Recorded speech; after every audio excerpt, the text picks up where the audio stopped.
Hello student, आज हम BA second year के एजुकेशन सब्जेक्ट के अंतर्गत एक टॉपिक पे बात करेंगे।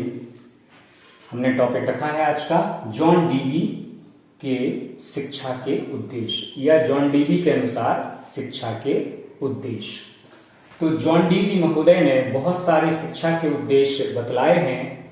उनमें से 15 शिक्षा के मुख्य उद्देश्यों के बारे में हम चर्चा करेंगे।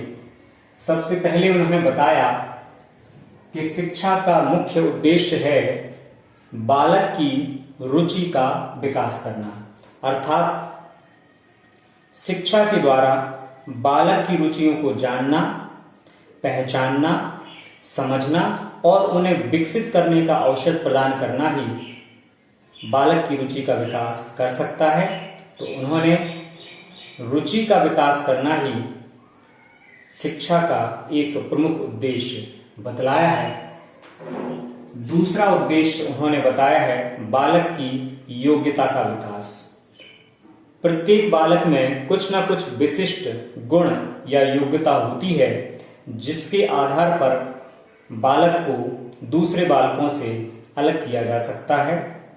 तो उस विशिष्ट योग्यता को पहचान कर उसको निखारना और उसको सर्वांगीण रूप से विकसित करने का कार्य शिक्षा का एक प्रमुख उद्देश्य माना जाता है। तीसरा उद्देश्य उन्होंने बताया है बालक की शक्तियों का विकास, अर्थात बालक के अंदर जो अंतर्निहित शक्तियां हैं जो किसी अन्य को शीघ्र ही नजर नहीं आती हैं, उन सभी शक्तियों को पहचान कर उनकी जो विशिष्टताएं हैं उनको पहचान कर बाहर लाना और उनको सर्वांगीण रूप से विकसित करने का कार्य शिक्षा का एक प्रमुख उद्देश्य होता है। स्वतंत्र वातावरण का विकास। जॉन डीवी के अनुसार बालक की शिक्षा के लिए, बालक या बालिका की शिक्षा के लिए स्वतंत्र वातावरण का विकास करना भी शिक्षा का एक प्रमुख उद्देश्य होता है। बालक को परिवार में, कुटुंब में, पास पड़ोस में, समाज में, राज्य में और देश में या पूरे विश्व की बात करें तो शिक्षा ग्रहण करते समय उसको पूर्ण स्वतंत्रता का वातावरण दिए जाने का प्रयास किया जाना चाहिए। जॉन डीवी शिक्षा के उद्देश्य में स्वतंत्र वातावरण के विकास को एक प्रमुख उद्देश्य मानते हैं। सामाजिक कुशलता का विकास। जॉन डीवी के अनुसार शिक्षा का एक प्रमुख उद्देश्य है बालक या बालिका को सामाजिक रूप से कुशल बनाना, ताकि जब वह शिक्षा पूर्ण कर लें, कोई शैक्षिक डिग्री धारण कर लें और वो समाज के अंदर प्रवेश करें तो समाज के साथ अनुकूलन और सामंजस्य स्थापित कर सकें और समाज के साथ जो भी उनका तारतम्य हो वो एक अनुकूलित अवस्था में हो सके। जनतंत्रीय मूल्यों का विकास।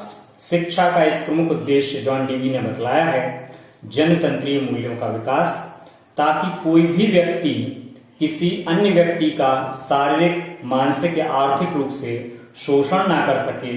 और जनतंत्रीय मूल्यों का विकास तभी हो सकता है जब किसी राज्य या देश में जनतंत्र की स्थापना हो, अर्थात जनता का शासन जनता के लिए हो और जनता के द्वारा ही जनता के प्रतिनिधियों को चुना जाए जो कि जनता के हितों में ही जनतंत्र की रक्षा करते हुए जनता पर शासन करें।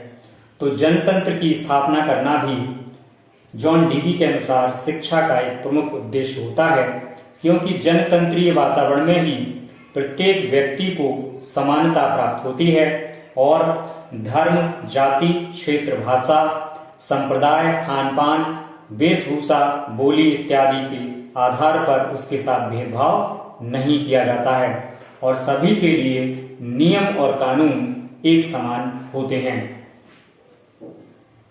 बालक की स्वाभाविक प्रवृत्तियों, इच्छाओं तथा आकांक्षाओं का विकास। प्रत्येक बालक और बालिका में कुछ नैसर्गिक प्रवृत्तियां, इच्छाएं और आकांक्षाएं होती हैं। उनको पहचान कर उनको सकारात्मक पक्ष की ओर मोड़कर विकसित करने का कार्य भी शिक्षा के द्वारा किया जाता है। तो इस प्रकार से बालक की प्रवृत्तियों, इच्छाओं और आकांक्षाओं का शिक्षा के द्वारा पूर्ण करना भी शिक्षा का एक प्रमुख उद्देश्य होता है। नैतिकता का विकास। आज के समय में व्यक्ति का नैतिक आचरण बहुत अधिक पतित हो गया है और जो बालक है या बालिका है वो भविष्य में देश का नागरिक बनने वाला है, तो निश्चित तौर पर उसके अंदर नैतिकता का होना परम आवश्यक है। तो शिक्षा के द्वारा हमें बालक को ऐसी शिक्षा देने का प्रयास करना है ताकि वह नैतिक रूप से सबल बन सके और असत्य, झूठ, कायरता, घमंड, अहंकार, काम, क्रोध, लोभ, मोह, मद, मत्सर जैसी विकारों से अधिक दूर रह सके और किसी भी विकार से पीड़ित ना हो, क्योंकि जब तक वह नैतिक रूप से सक्षम नहीं होगा तब तक उसका नैसर्गिक विकास भी नहीं होगा। उत्तरदायित्व का विकास।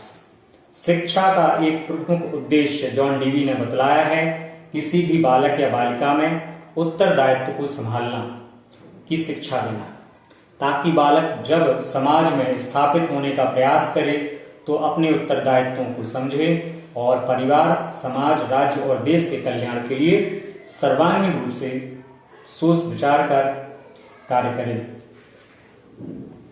समान अवसरों का विकास। जॉन डीवी ने शिक्षा के प्रमुख उद्देश्यों में बतलाया है कि प्रत्येक बालक या बालिका को शिक्षा प्राप्त करने के लिए समान अवसर दिए जाने की आवश्यकता होती है और ऐसा शिक्षा के द्वारा ही संभव हो सकता है। शिक्षा प्राप्त करने में किसी भी धर्म, जाति, क्षेत्र, भाषा, बोली, खानपान, वेशभूषा इत्यादि के आधार पर भेदभाव नहीं किया जाना चाहिए और सभी को शिक्षा प्राप्त करने के लिए समान अवसर मिलना चाहिए। इसके पश्चात, शिक्षा ग्रहण करने के पश्चात सभी को नौकरी, जॉब या कार्य करने में भी समान अवसरों का महत्व है, उनको भी समान अवसर मिलना चाहिए। इसलिए प्रत्येक विद्यार्थी को उसकी शैक्षिक योग्यता के आधार पर समान अवसर मिलना चाहिए और समान वेतन भी मिलना चाहिए। आज हम देख रहे हैं कि जब भी योग्यता की बात आती है तो शैक्षिक योग्यता को दरकिनार करके पक्षपात, भाई भतीजावाद इत्यादि के द्वारा योग्य व्यक्ति को किनारे लगा दिया जाता है और अयोग्य व्यक्तियों को अधिक वेतन पर किसी उच्च पद पर नियुक्त कर दिया जाता है। और यह सभी जातियों, धर्म, क्षेत्र, भाषा, बोली, वेशभूषा, खानपान के लोगों में ये प्रवृत्ति पाई जाती है, क्योंकि वो लोग केवल अपनी ही जाति या धर्म के लोगों को या संप्रदाय के लोगों को ही उच्च पद पर, अधिक सैलरी पर रखना चाहते हैं, जबकि किसी उच्च शिक्षित योग्य व्यक्ति को उसी पद के लिए कम वेतन दिया जाता है। तो ऐसे लोगों को कभी भी क्षमा नहीं किया जाना चाहिए और जनतंत्र में ऐसे लोगों को कठोरतम दंड दिया जाना चाहिए। जहां तक वेतन की बात है तो सभी लोगों को उनकी शैक्षिक योग्यता के आधार पर ही समान रूप से वेतन दिया जाना चाहिए। इसके अतिरिक्त अगर कोई बालक या बालिका शिक्षा प्राप्त करना चाहते हैं तो उनको शिक्षा प्राप्त करने के लिए समान अवसर मिलना चाहिए बगैर किसी भेदभाव के। जीवन के लिए तैयारी। शिक्षा के द्वारा बालक या बालिका को भविष्य के जीवन के लिए तैयार किया जाता है, ऐसा जॉन डीवी मानते थे, ताकि बालक और बालिका ना सिर्फ पुस्तकीय ज्ञान प्राप्त कर सके बल्कि विद्यालय में रहकर वह सामाजिक मूल्यों, सामाजिक आदर्शों को भी अपना सके और समाज के साथ अनुकूलन और सामंजस्य की स्थिति को प्राप्त करके भविष्य में अपने जीवन की तैयारी कर सके। आवश्यकताओं की पूर्ति। इसे हम आर्थिक विकास का उद्देश्य भी कह सकते हैं, क्योंकि आज के समय में अर्थ का भी विशेष महत्व है। अगर कोई व्यक्ति शिक्षित है लेकिन वह स्वयं का, परिवार का खर्च नहीं वहन कर पा रहा है या अपनी जिम्मेवारी को ठीक से पूरा नहीं कर पा रहा है तो उसकी शिक्षा व्यर्थ है। इसलिए व्यक्ति को, प्रत्येक शिक्षित व्यक्ति को आत्मनिर्भर बनने का प्रयास करना चाहिए और अर्थ यानी धन की प्राप्ति के लिए कभी भी दूसरे पर आश्रित नहीं रहना चाहिए और हो सके तो आत्मनिर्भर बनकर स्वयं का ही कुछ व्यवसाय करना चाहिए और दूसरों को नौकरी देने योग्य बनना चाहिए।